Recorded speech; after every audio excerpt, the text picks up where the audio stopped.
Hello, everyone, and welcome to our panel today. We're very lucky to have with us three regulators, central bankers, who are going to talk to us about some issues around challenges and outlook for regulation of innovation. We have with us Praveena from the National Payments Corporation of India. We have Nouran Youssef from the Arab Monetary Fund. We have Firas Altaf Hussein Abdul Bakia Lawati from the Central Bank of Oman. And they can each introduce themselves a little bit more as we come on to the first questions. But just to set the stage, I wonder if I could ask each of you to talk a little bit about your institution, about your role, and the sorts of approaches that you're taking to FinTech innovation at the moment. And maybe we'll start with Praveena and then move to Nouran and then finally wrap up with Firas. So Praveena, what do you think? Thank you, Douglas. Lovely to be here. I work as the Chief Operating Officer at the National Payments Corporation of India. So we run the payment systems for the country. And I will say that we perform a kind of quasi-regulatory role, working under the aegis of the Reserve Bank of India. However, responsible for managing, maintaining the full ecosystem associated with a number of payment systems. RuPay being one of the indigenous card schemes, UPI being a real-time payment system, and so on. The approach to regulation of FinTech, I think, FinTech and regulation a few years back would have been two words that didn't really sit together in the same sentence. But we are at much better times today. Things have moved forward. The approach is a combination of empowering the FinTech ecosystem and ensuring that there is still a focus on consumer protection and security. So there is empowerment and regulation that needs to go hand in hand in a very balanced manner. In a way that we are able to foster innovation to the market. So that's kind of the broad approach that is taken in India. Very good, thanks for that. And we'll switch from sort of one direction to Nouran, who has a much more sort of regional role. So I mean, Nouran, perhaps you can comment about one, the sort of portfolios you're covering, but two, also what you're seeing across your operations. Thanks, Douglas. I'm really glad to be with you here in this distinguished panel with all the esteemed colleagues. From a regional perspective, the Arab Monetary Fund has initiated the Arab FinTech Working Group like 2 years ago with one strategic aim to enhance or promote a proper FinTech ecosystem in the Arab countries and to let it go. And we really had one target as well, to support Arab regulators in their mission so they can adopt regulatory and supervisory initiatives that support innovation and improve regulatory efficiency. So, and we really tried to have a comprehensive, a flexible composition of this FinTech working group so as to have a representation from all the ecosystem. So we have our main regulators, which are mainly the central banks, capital market authorities, and some finance ministers. In addition to regulators, we have banks, service providers, FinTech companies, banks, and banking associations, FinTech hubs within the regions, some academia, and international organizations. This based on a rationale to have all sitting on one table so that they can share insights and their challenges and opportunities about the sector within the region, and as well to have this kind of peer-to-peer learning and networking with expertise among the region and outside the region. So the working group basically work as being a platform of networking and sharing expertise among the experts within the region and outside the region, and as well raising awareness of the staff at the regulatory and authorities, regulatory and supervisory authorities, because it's really crucial if we're going to talk about regulation of innovation. it as well support the building capacity and developing capacity for such regulatory authorities. And this is by either our outputs like drafting guidelines, a policy paper, deep dive on particular issues, or within the seminars and training workshops, like we have conducted already one on the cyber resilience, because it's cross-cutting the national fintech strategies, which is important. And regarding the approach of regulators, we can see from a regional perspective that we have three types of regulators. One type that act as enabler, which adopt regulation to enable new products. They enhance communication channel among fintech ecosystem stakeholders.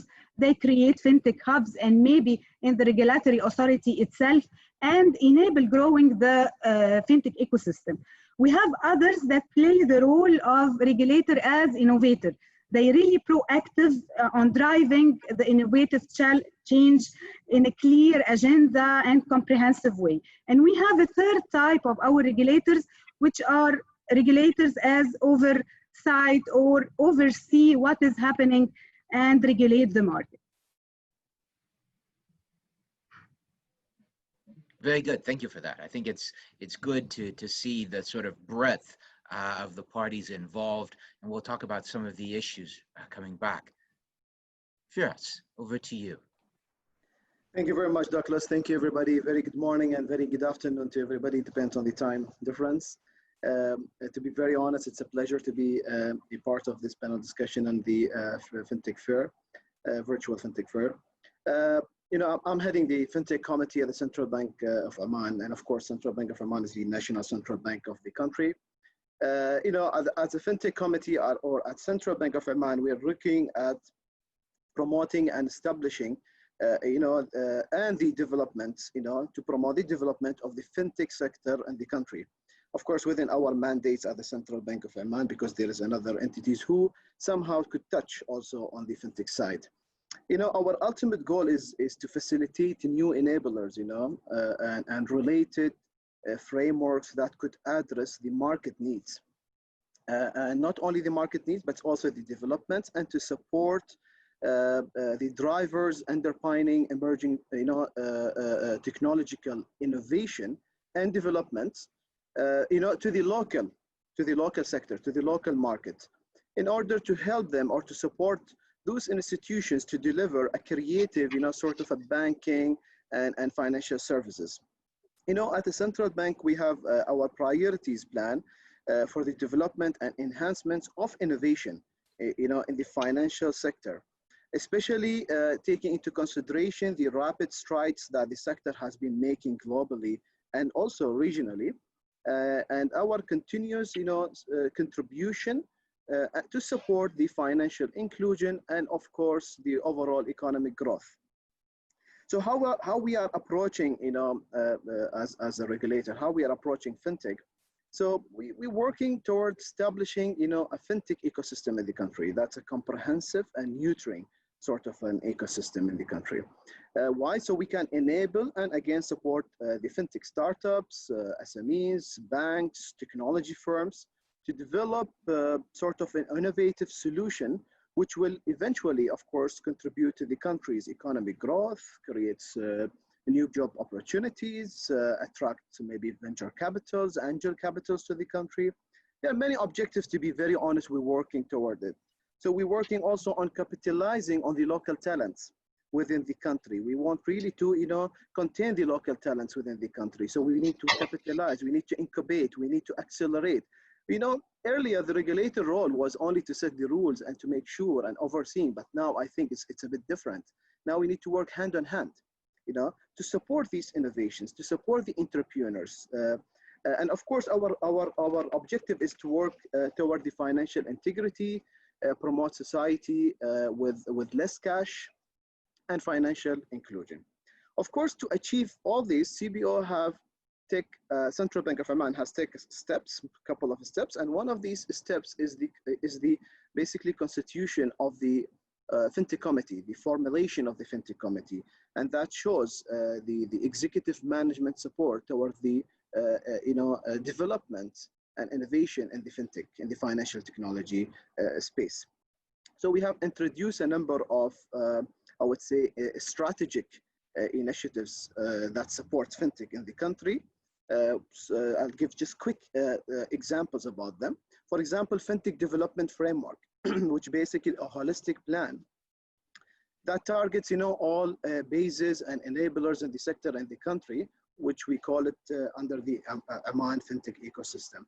And our Amman FinTech ecosystem comprise 4 beams and 7 pillars, and very quickly they are just focusing on policies, infrastructure, talent, and demand. So those are our 4 main beams, I would say.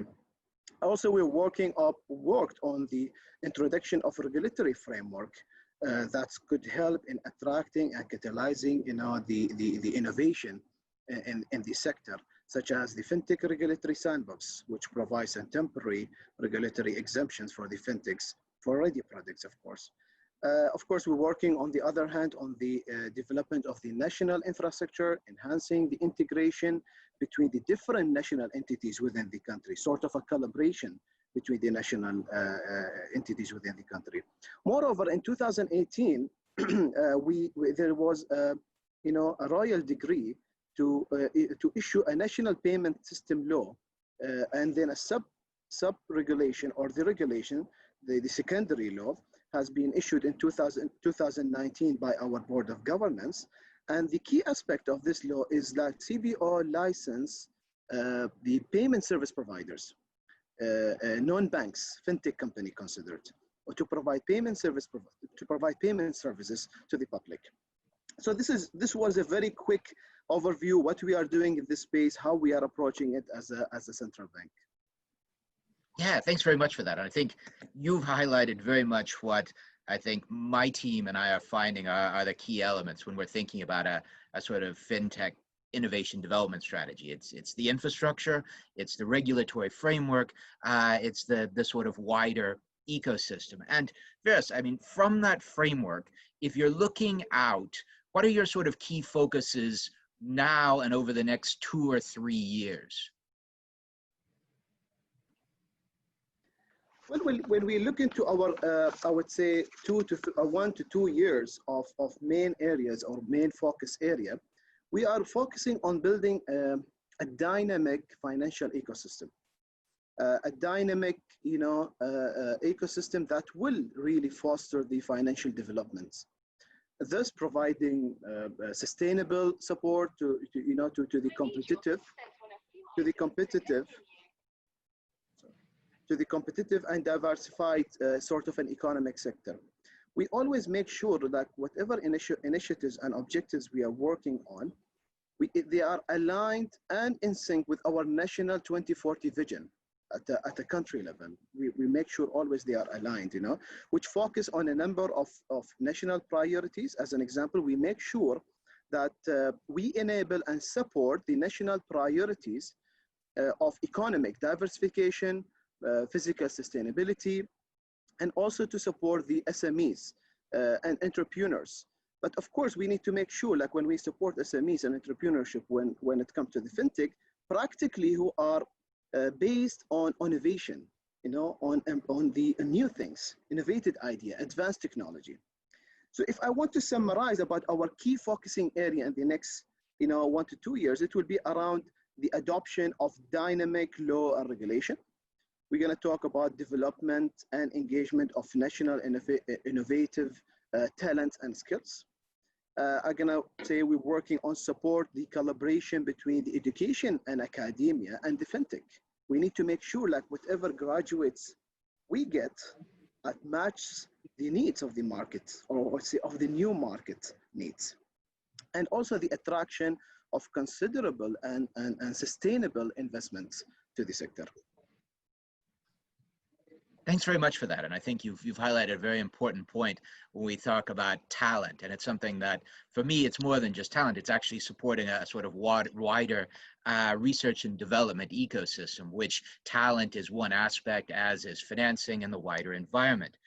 Praveena, I think if we look at India. India, with India Stack, has been clearly by far the most influential approach in the context of strategy in this area worldwide. And I think it's something that we're all very familiar, how sort of effective and transformational that process has been. And I think it's something that, looking around the world, when I talk about infrastructure, for instance, I'm basically talking about that framework of digital biometric identity systems, of simplified accounts opening, of interoperable electronic payment systems, and using these rails for provision of government and private sector services.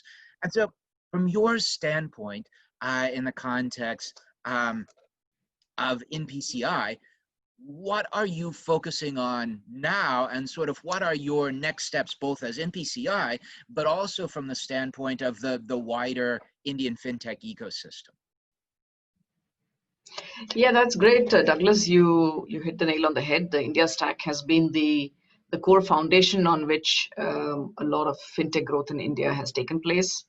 I think, we were talking about talent some time back. I think in India, it's not a dearth of talent, but a surplus of talent. And, we have to ensure that we are deploying this talent effectively and creating an enabling environment so that the good ideas, the great innovative ideas, really find fruition. From an NPCI standpoint, I think I will sort of bucket it into two spaces. One is, of course, to continue to innovate in terms of the infrastructure. So just to share with you, on the India Stack, beyond the interoperable payment rails, the latest addition to that pyramid is really the account aggregator framework. So the account aggregator framework provides a well-managed, with consent framework to actually use data associated, which is there with the bank accounts, which can then be served just as information to various users, or can be utilized for purposes like credit and so on and so forth. So the account aggregation layer, actually, there's identity, payments, and now the account aggregation layer is the third one. And then we are hoping to then take it into credit, which really creates the right triangle in terms of completing the layers there. For us, it is taking each one of these and creating the enablement for very innovative infrastructure. So our job is to create the infrastructure and provide the policy framework, the regulatory framework, which will enable the FinTech and the market players to innovate. So the core rails need to be created. For example, if you take UPI, which is the interoperable payment system, we've recently launched what we call the AutoPay, which is the request to pay mechanism. But you can use it for repeat payments. So over time, people don't have to really worry about their payments at all. So what NPCI provides is really the core rails and enables the FinTech and the ecosystem players to then innovate over that, whether it's the insurance sector, or whether it is the transportation sector, or whether it is the finance sector. So each sector can innovate on these rails to create the last mile solutions. So that's on one side. On the other side is the collaborative approach with the ecosystem. So I think it is all about engage, feedback, policy, learn, and that sort of cycle keeps going on, because we are all the time looking at what's next, and what's next happens through the model of engagement. Whether it's the banks or the fintechs, there is a continuous process of what the market needs, what's the feedback from merchants, users, all the ecosystem players. To then identify not just what needs to happen on the infrastructure and the technology side, but also on the policy side.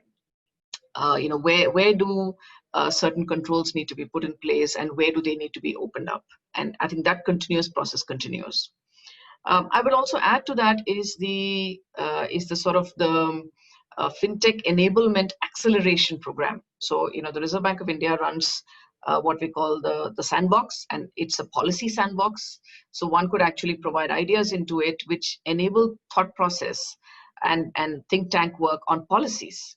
And what we do to support that is to have API accelerators, which enable FinTech to then link in, experiment, innovate, just sort of dabble around with whatever is available to create the next generation of products and solutions in the market. So that's sort of broadly the approach we have right now. Yeah, no, very exciting, I think. And I think that's a great way to look at it. I think the key to getting the infrastructure is not just how it works together, but it's also, as you say, as a foundation for other forms of innovation. And just a quick follow on that, what sorts of innovations are you seeing that are really interesting at the moment?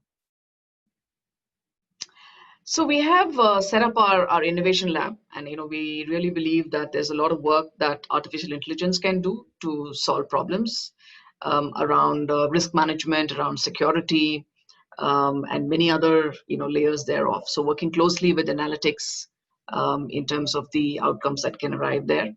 The second space would really be around blockchain. So some work happening. There are pilots that are in place. Potentially real-time settlements and so on. So there are a few spaces that we believe are not just for the next year or two, but a little bit more into the future. And again, we are not it's not to provide last-mile solutions, but to provide the rails and provide the infrastructure on which fintechs can innovate. So again, these are very collaborative programs. The Innovation Council that we run has participants from banks, participants from corporates, participants from the fintech ecosystem.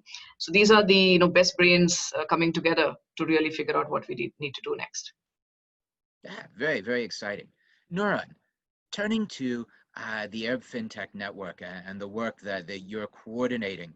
I know you all have had a very heavy focus on the current crisis and issues around that, but as we begin to look forward, what sorts of areas are you focusing on, and are you seeing a way that maybe some of the crisis can be used or channeled for some positive developments going forward?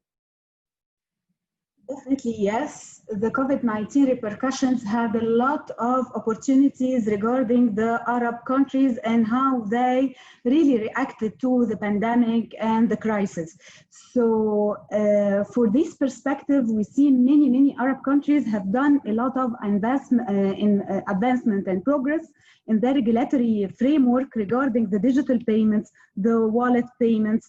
2 to 3 countries as well have enhanced their digital and eKYC framework, and this is really important, and we can say that it's like a first step in our region, and it's really important. And one of the most area that we're going to focus on is the digital onboarding, the customer digital onboarding. It's really important for the financial excluded, the elderly, the illiterate, and even for the entrepreneurs, for everything. So it has a lot of positive impact. So one of the broad area that we're going to focus on is the digital customer onboarding or the remote onboarding. Doing some work within our hackathon on the eKYC solutions and how we can enhance eKYC solutions in the Arab countries. One important topic as well is the open banking framework and the APIs. So the FinTech working group will be working or actually working on drafting a framework. We will have 2 products, let's say, a vision for the region on a regional level and a regulatory guide that will provide like a roadmap or checklist and kind of best practices to derive some principles for the Arab countries when they would like on individual basis to draft their regulations regarding the APIs and the open banking, because it's really a crucial, and now it's crucial time for this. Third topic, which is as well important, we're going to continue our support to Arab countries. They would like to formulate their national FinTech strategies based on a regional guidelines and a regional site. So, and this will be based on the main 5 pillars of the ecosystem that you have mentioned: demand, talents, funding, laws, policies, and regulations. So this is as well one important issue. And building capacity. So we will continue as well our guidelines. So we have very diversified kind of countries in terms of capabilities, needs, priorities, buy-in, infrastructure even. So it's not an easy task to provide, for example, some of guidelines. However, it's really important or crucial to provide them like a framework, roadmap, good practices to frame what they were going to formulate on the individual national level. Also, we're going to continue our dialogue regarding the central bank digital currencies because it's an important issue for the Arab central bankers. We already provided kind of, analytical framework that can serve as a broad analytical framework whenever Arab central bankers need to explore the opportunities of having, does it worth to issue a CBDC or no, depending on very different or diverse motivation, needs, and capabilities, resources, and so on. Lastly, we have already issued kind of principles for the tokenization of financial assets and alternative finance.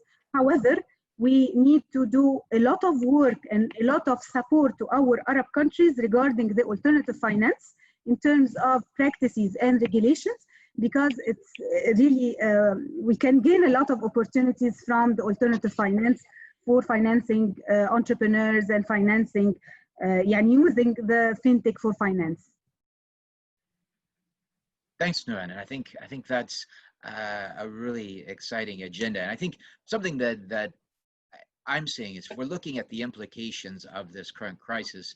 We're seeing an increase in digitization, the areas that are most subject to change, very much in the context of payments, including not only sort of traditional, non-traditional payments, but also discussions around CBDCs. Second, really around the client onboarding. And I think lots of people looking at how they can build different systems of dealing with market integrity of AML, KYC. And finally, very much around the data questions and the relationship between some of the data aggregations, open banking, and just general data roles in our society. I wonder, just as a follow-on, you mentioned hackathons. Is this something that AMF and the working group are looking at doing more of these? Yes, we will be, inshallah, we will be running a regional hackathon. And we didn't announce it yet, but however, we will do very, very soon. So this is the first time that we announce this. It will months period. And the hackathon really will be initiated through a problem statement, which will be initiated from the regulators. And mostly it will be on the eKYC, because this is the common area between our regulators until now. The hackathon will include all banks from the Arab region, FinTech companies, service providers, universities, because youth and universities are really important.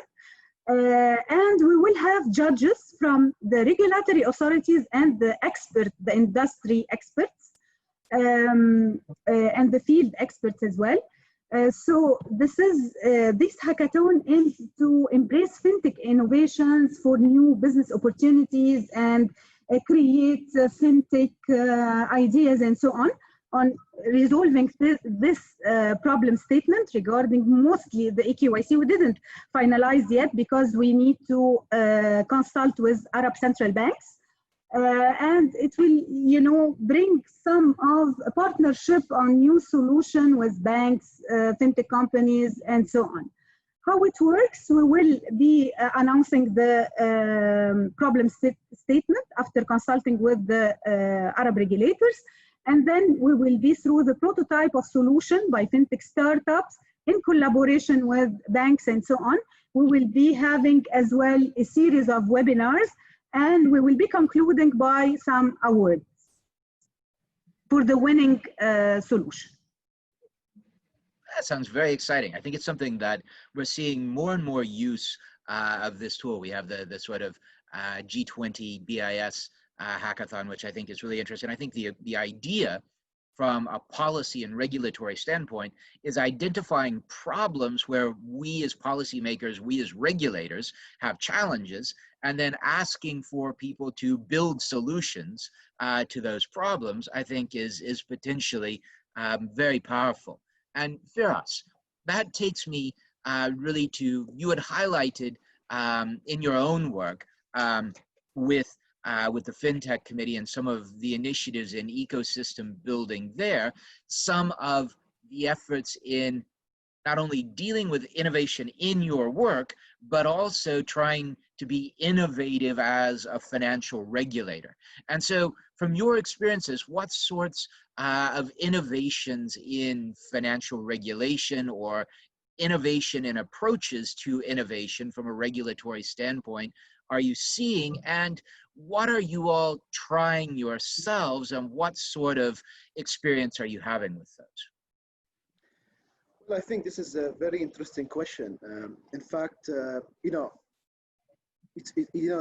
there's always a quote, I like it, about Steve Jobs about innovation, which says innovation distinguishes between leader and follower. So I think innovation should be a key element, not just with the FinTech, not just with regulators, in fact with all areas, because it is indeed a value proposition to the financial sector and to any sector.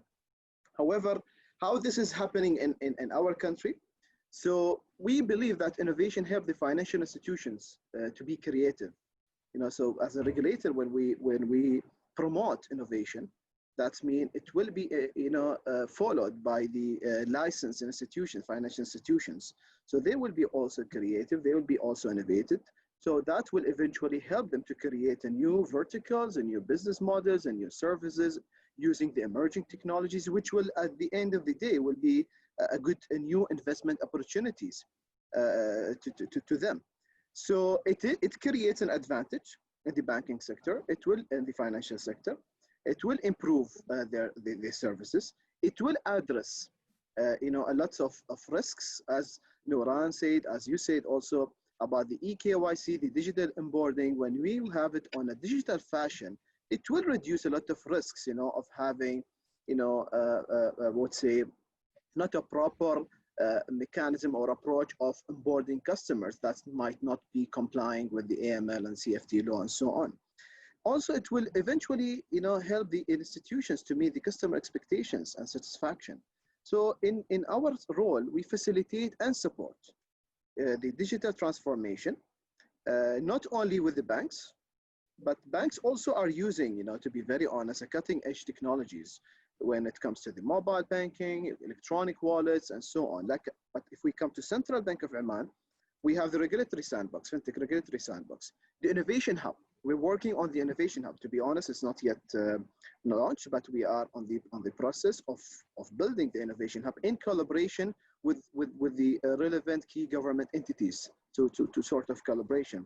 Also, we have implemented one of the new technologies called Mobile Payment Clearing and Settlement System, MPCSS.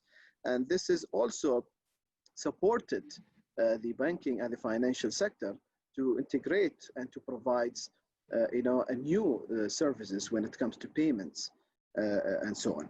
Looking at Oman also, when we look into the population and the age distribution, we have 47% of Omanis are youth, are from the youth, I would say, range.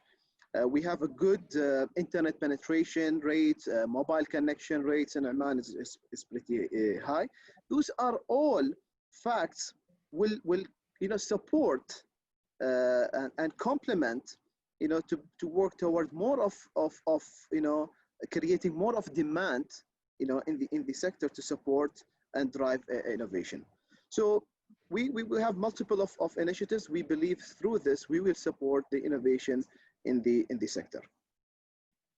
Thanks for that, Firas. And I think that's a really exciting framework. I wanted to turn to Praveena, and really from your standpoint, Praveena, how are you all using innovation, and in particular technology, in your own work?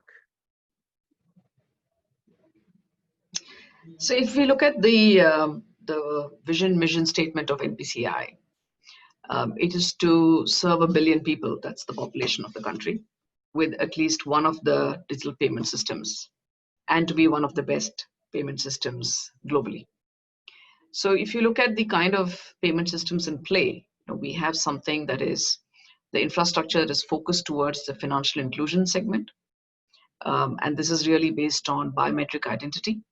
So somebody's just got to go use their thumbprint on a scanner, and they will be able to either take cash out or make a payment. On the other extreme, we have the mobile-based payment, which is on UPI. And then we have something like RuPay, which works on the card rail. So it sort of spans all the segments of citizens and residents in the country.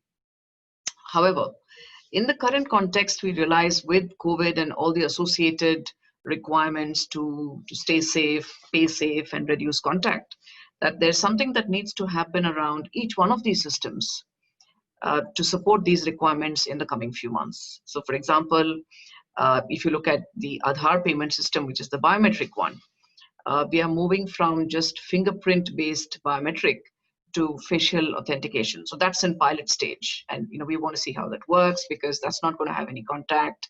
So people will be able to use it without the challenges of being restrained with just finger-based biometric. Then if you come to RuPay, which is like a card scheme, RuPay, again, card is contact, and in India, the two-factor authentication is mandatory. So which means that a PIN also will need to be put on the terminal. So the focus is really on going contactless and driving contactless deep into the country. So contactless, of course, there is contactless terminals available in the country today, but perhaps the penetration of that infrastructure is not at the way it needs to be. So to really drive the contactless infrastructure and to tokenize the card. So this again was a policy that was published about a year and a half back. And now we are able to actually take it to market so that cards can get tokenized. Then you have an NFC phone, you're able to then deploy a contactless payment. Coming to UPI, which by very definition is a mobile-based payment system, and hence, addresses all the requirements of safety. We do realize that today it supports usage from a smartphone. And India being the country we are of 1.2 billion people, while there are 500 million odd smartphones available, there is still a very deep part of the population that does not have smartphones and hence does not have access to this payment mechanism, which the rest of the population is able to enjoy. So we're challenging ourselves to say, how can we now take this into the feature phone space so that it becomes accessible and available to everybody? So going to the tenets of ensuring access, universal access, which is very affordable and provides the kind of customer experience that creates the true benefits of efficiency and ubiquity of utilization. So this is really what we want to achieve. And across our entire spectrum of infrastructural offerings, these are some of the focus areas for us now. Thank you for that. And I think, if we think of big trends, certainly one trend that the pandemic is definitely driving new research, new development in is very much in the contactless space. But I'm really excited to hear also about the direction in the context of digital inclusion, as well as the sort of feature phone, simpler sort of context. Because after all, certainly the crisis is driving digitization, but one of the risks is that actually drives a greater divide. So I think very, very exciting work, and it's something that, from my standpoint, working in financial inclusion, this is an area very much of interest and concern. I think if we look at your sort of group of central banks and regulators, what sorts of regulatory innovations are you seeing emerging across the region? So I think, I heard Nouran talk about KYC, right? So in fact, we've had regulations around video KYC in India recently, and the market has taken to it. It's really caught up like wildfire, because that's really the need of the hour. We don't have people to go and have face-to-face contact, and you don't want to promote face-to-face contact, just so that you are able to collect documentation, see the person by face. So this has been extremely enabling, and we're seeing the market really move to that. So I think the whole onboarding space, not just eKYC, but also video KYC, which becomes a very full-fledged KYC mechanism, is something that I'm very excited about. And the digitization, we spoke of tokenization, for example, right? Being able to tokenize a card and hence support the requirements for contactless.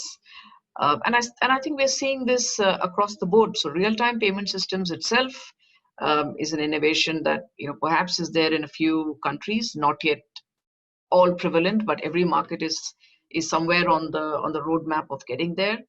And that becomes a starting point to then enable a number of these other applications. Very much agree. And I was just going to pass it to Nouran and say, from your standpoint, are you seeing similar sorts of things emerging? What are you seeing in GCC? Let's say across the region, yes, we have seen not only, you have mentioned the financial inclusion, and this is very important for our region. So really, we have seen a lot of efforts gaining by this financial innovation regarding the onboarding, particularly as repercussions of COVID-19 and all the contactless activities. Progress and the digital payments, progress in something that really scale up the opportunities for microfinance and SMEs and the entrepreneurship, or the startups, which is the collateral registries, the small assets and intangible registries, which are really helping the entrepreneurs, and particularly in the rural areas. So we have seen this evolving, and so much after even COVID-19, using the biometric data, using the blockchain. So this was particularly the collateral registries, small assets and intangible assets, was like a breakthrough. It helped a lot the small entrepreneurs at many fronts. And so we can see as well the SupTech and the RegTech solution for regulators really enhance their mission.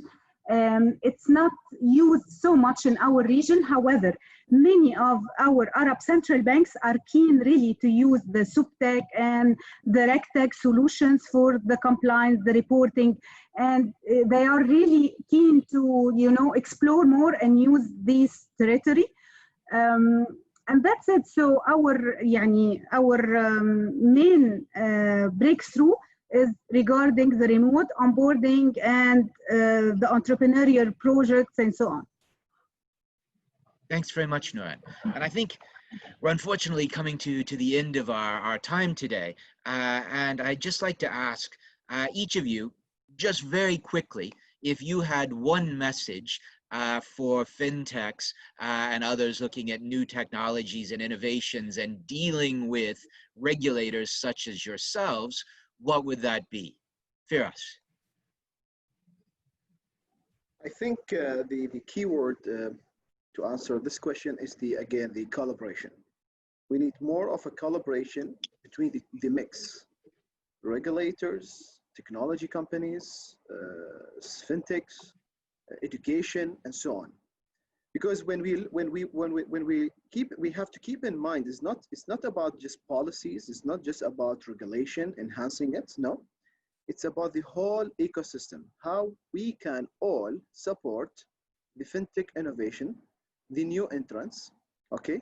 And this could happen through cooperation and support from all relevant key stakeholders. For example, if I talk about telecommunication companies, they have a role on making sure there is a proper network coverage, proper packages, proper tariff, and so on. When we talk about, for example, incubators, accelerators, digital labs, for example, we need to have more of a practical analysis, more of an experimentation rather than just theoretical analysis. When we look into technology companies, we need more new technologies to solve new problems. What we are facing, like the example highlighted by almost everybody in the room here today, virtual room, is the eKYC and the digital onboarding, for example. Education, again, I'm keep highlighting this because we need to make sure also we have a proper talents. We need to have a proper skill sets that will eventually contribute to the whole ecosystem and to the innovation and to solving real problems that we are facing. So basically the whole ecosystem, we need a collaboration is the keyword, I think, that's I'm looking at. Thanks, Firas. Excellent message. Nouran, from your standpoint, recommendations for fintechs and others dealing with regulators? Number one, the collaboration, as Firas has mentioned, it's really important within the whole ecosystem, and particularly between the relevant regulators. Whenever we have concerned regulators among the national ecosystem, and it's really important as well, this type of collaboration or even partnership between the fintechs and the traditional financial institutions, mainly the banks, because this important collaboration or even partnership will foster a lot of really innovative idea with having the good infrastructure, using all the capabilities of both the agile approach and the innovative idea of the fintechs, and as well the well-established regulations, compliance, and even customer base of the traditional financial institutions. And definitely this, to be successful, it needs to be via a win-win situation. Nobody or neither of both sides dominate the other or having this culture of dominating the other. One important thing as well is the collaboration between, for example, sharing ideas and sharing knowledge. We have all these threat of cyber resilience or cyber threats. So sharing the reporting on cyber incidents or educating people in the industry on the cyber threats is really important. So I think this issue of cyber threats is cross-cutting once we talk about fintech activities and fintech industry. So sharing idea, usually we say sharing is caring. So really sharing is caring is the main building block in the fintech industry. Very important message, I think. And Praveena, over to you for the last message. Yeah, Douglas, you have 100% consensus here, looks like. So the word I was going to give you was engage, and I think it comes back to collaboration. But I would use the word engage because I think it's about fintechs reaching out, you know. So it's a reach out on both sides. So regulators, policymakers today are continuously having a very consultative, responsive regulatory approach. So white papers are created, committees are formed, papers are put out for consultation, feedback is taken, and there is a fair amount of groundwork that is done before something really is put out back into the market. However, I think the fintechs also have the onus, the responsibility of certainly, yes, education, but also providing their feedback, providing their input, you know, talking of the challenges they have, talking about when perhaps something that's prescriptive has to move to principle, or principle-based education has to move to prescriptive. And, you know, also providing that consultative input back into the regulatory and policy-making world. I think it's an approach that needs to be triggered, initiated from both sides, and that will give us the best results going forward. The good thing is, and you've seen, you know, across the regions, everyone is very open-minded about it. There is a need for, you know, tell me more, I'm listening, you know, what do we need to do? So I think we all have to take advantage of that, and then we will have better outcomes in the days to come. I absolutely agree. And thank you all very much for a really great conversation today. I learned a lot, and I hope that our listeners did as well. Back to the organizers, the hosts of the Virtual FinTech Festival. Thanks very much.